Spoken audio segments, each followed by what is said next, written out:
Milo, do you know the safety rules of riding a tender? No!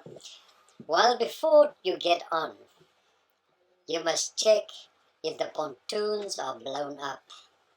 I don't think there is such a thing as pontoons. It's the big thing that the humans are sitting on when we are riding the waves. Okay, you can carry on now. Then you must check if there's enough fuel, because if you lose your fuel and you don't have fuel, you will sit in having trouble. And you must also check if the engine is ready. But what if the engine is not working? Well, as I mentioned before, you will have to use the pedals, which needs to be on the boat, because if you forgot your pedals, you will have to row with your hands. What about the plugs?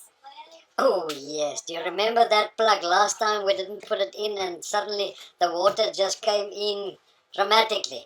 We must put in the plug all the time before we get onto the dinghy. Do you need to plan your trip, or can you just get on? Or There are 3 things you need to know before planning your trip.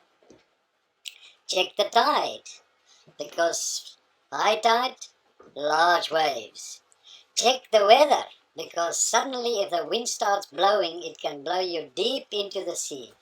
And you've got to plan how long your trip will be. and what must be on board while you're riding the tender? Well, for safety's sake, a waterproof torch, because if it suddenly gets dark, or you sit out there when the sun goes down, you've got problems. The pedals, as I mentioned before, if the engine doesn't work, you've got to pedal. And the kill switch, very important. It should be linked to the driver's hand. If he or she falls overboard, it kills the engine. That's why it's called kill switch. And they also need to have a pump, because those pontoons get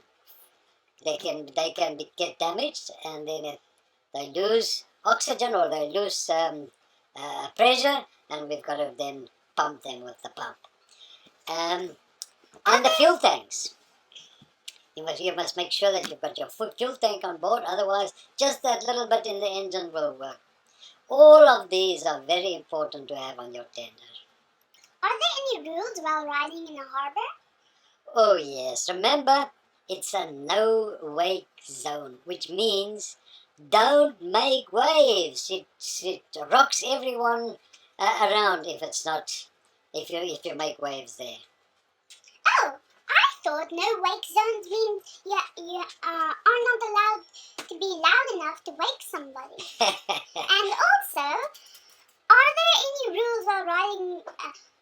Some of those humans may wake waves in the harbor, and then our boat rocks. It is so annoying. So during the ride, it's also very important that you balance the people on the tender, because you can't all sit on one side. It will tip the boat. And please, don't stand up. Salty, what is the difference between a dinghy and a tender? I'll tell you now. But luckily we've got 4 legs. And it's the don't stand up rule is only for humans. We on our 4 legs, we can balance ourselves and we can go with it. We can stand up. All right, the difference between a tender and a dinghy. A tender is registered as part of the boat. It tends to run up and down, bring people, bring food, etc., water.